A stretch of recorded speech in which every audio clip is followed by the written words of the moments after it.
Okay, this is a continuation of our teaching that I started yesterday, and in regard to the nation of Israel and the importance of what's going on today in the world with the war that's going on in Israel now, and their how they are a fulfillment of Bible prophecy. They actually prove the existence of our Creator. He chose the Jewish people as to be his chosen people, and not because of their greatness as far as their holiness or their goodness or their uniqueness. The only thing that the reason he chose them was that he wanted to reveal himself to the world, our Creator, and he was going to use this nation to reveal who he was and is, and by proving through the scriptures over thousands of years of who the Creator is, because he was going to tell them, use them by showing how that he would fulfill prophecies concerning this nation, and that it would prove his existence. He said in the book of Isaiah that he would tell us things that were going to happen in the future, and then when they would happen, we would know that he is the one and true God. And so that's the purpose of this study, is to understand the uniqueness of this nation of Israel. And what's going on over there now is so important as unfolding today before our eyes, of fulfilling Bible prophecy, proving that there is a Creator and that his name is Yahuwah. He has revealed himself to us through his word, and by these people he has proven of his existence, of his faithfulness to keep his word. And so we're going to talk about all these different aspects of the nation of Israel and how it affects us as Gentiles, or people who aren't Jewish but who are believers in the Jewish Messiah. And I've shared with you that there are not every Jewish person has rejected the Messiah. There are a remnant that has recognized who the Messiah is. And I've shared with you in my teachings in the past about the church that in Matthew chapter 16, the Messiah, Yahusha, that's his name in Hebrew. You may know him as Jesus, but again, I keep saying this to help people understand that we're talking about the same person, but his real Hebrew name is Yahusha. He was given that name by the angel Gabriel, who was instructed for Joseph, or Yahusuf, and Miriam, that's Miriam's name, not Mary, that was her original name, was what they were to name the child. And because there was a reason for that, because the child's name was part of the father's name, Yahuwah, and it revealed whose salvation is found in. And so, so that's the reason that these teachings that I've done and others are doing on the importance of the name of the Creator and the importance of the name of the Messiah. When you begin to understand this, that the Yahushua himself declared in John chapter 5, verse 43, I am come in my Father's name. Well, is the Father's name Jesus? No, it's Yahuwah.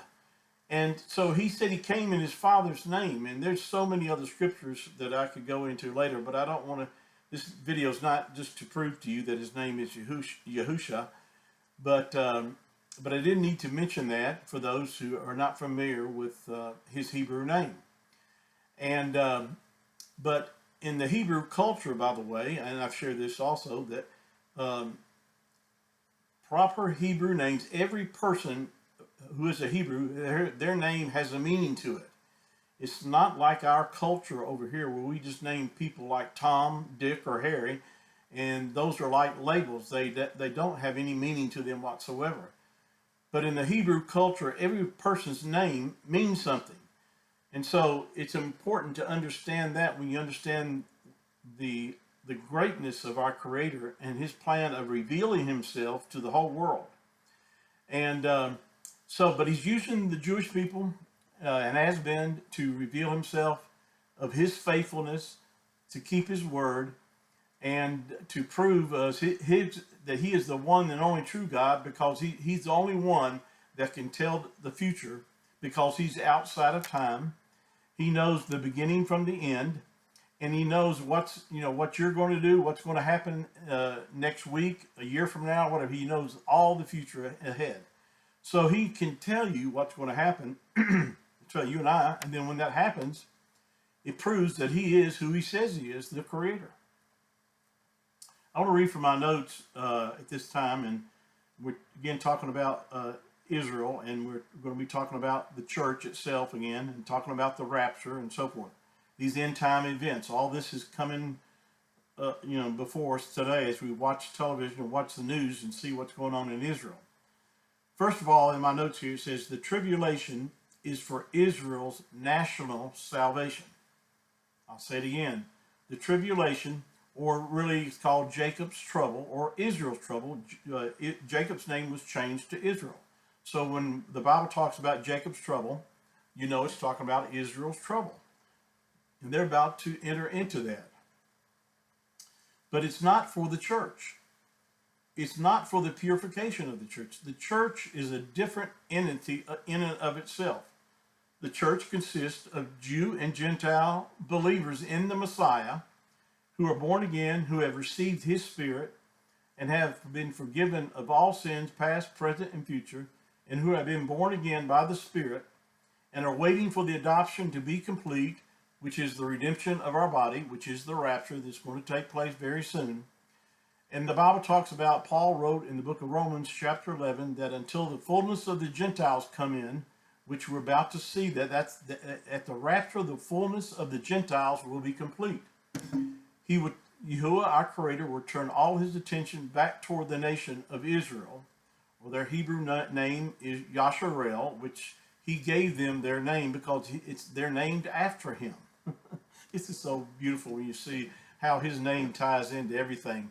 Even the city of what we call Jerusalem, which is just an English word. It's not the Hebrew word. And of course, modern Hebrew is different from ancient Hebrew. I need to say that because a lot of times, I'll say things and people don't understand that modern Hebrew is different today than it was back when the Messiah walked on the earth. Back then, nowadays they've changed the way that words are pronounced, because they followed this Jewish tradition of not speaking the name of the Creator.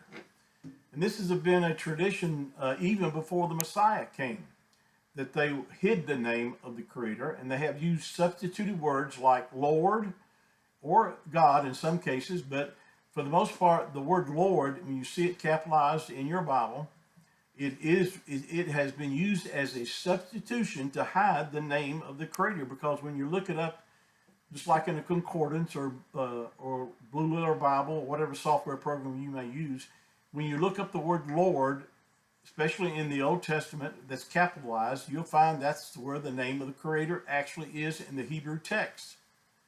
And why they have done this? Well, again, they've done it because of tradition, but it's also a device of the enemy to hide the name of the Creator and to hide the name of the Mashiach, because to bring deception upon the earth, to cause people to not know who the Savior is and who the Creator is. Now, again, the church is a separate entity. It's all, like I said, all born again Jew and Gentile believers who have put their faith in the Messiah.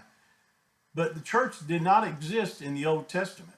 It did not begin until the day of Shavuot, or Pentecost, when the Spirit was poured out upon the 120 Jewish believers. And Yahushua himself in Matthew chapter 16 referred that he was going to build his church upon the revelation of who he was. He told Peter and the disciples that he was going to build his church. And notice that how it's worded. He was going to build. It wasn't because the church didn't exist at that time. Because it's a separate group of people who are Jew and Gentiles who have put their faith in the Messiah, and in his completed work on the cross, and that he was going to build his church upon that revelation of who he was. And I've done a separate teaching on that, where I've gone a lot more detail, so you can research that if you would like to listen to that. But let me continue on these notes here, and then we'll get into some other areas here that I want to get into. But the purpose of the tribulation is Israel's salvation. Yahuwah made a promise to Abraham and Moses that he intends to keep. In the tribulation, Yahuwah will bring about everlasting righteousness and finish their transgression. Israel will be reconciled once again with Yahuwah, and he made a special promise to Abraham. He said that Abraham would become the father of a great nation, the Jewish nation. The Jews would have their own land and would be exceedingly blessed compared to other nations. Yahuwah also stated that through the Jews, all nations would be blessed. So from the very beginning, Yahuwah revealed that Israel would be his chosen people on the earth. Yahusha, or Jesus, if you know him by that name, came as the fulfillment of the messianic prophecy. He came as the Messiah to the Jews over 4,000 years of Yahuwah dealings with Israel to fulfill their plan of salvation. However, we know what happened. Yahusha, or Jesus, was rejected by the Jews. He answered and said, I was not sent except to the lost sheep of the house of Israel. Matthew chapter 15, verse 24. The plan of salvation was also to save the Gentiles through the rejection of the Jewish hierarchy and provoke Israel to jealousy. Paul says that he is not ashamed of the gospel because it is the power of Yahuwah for salvation to everyone who believes, first to the Jew and then to the Gentile. Romans chapter 1, verse 16.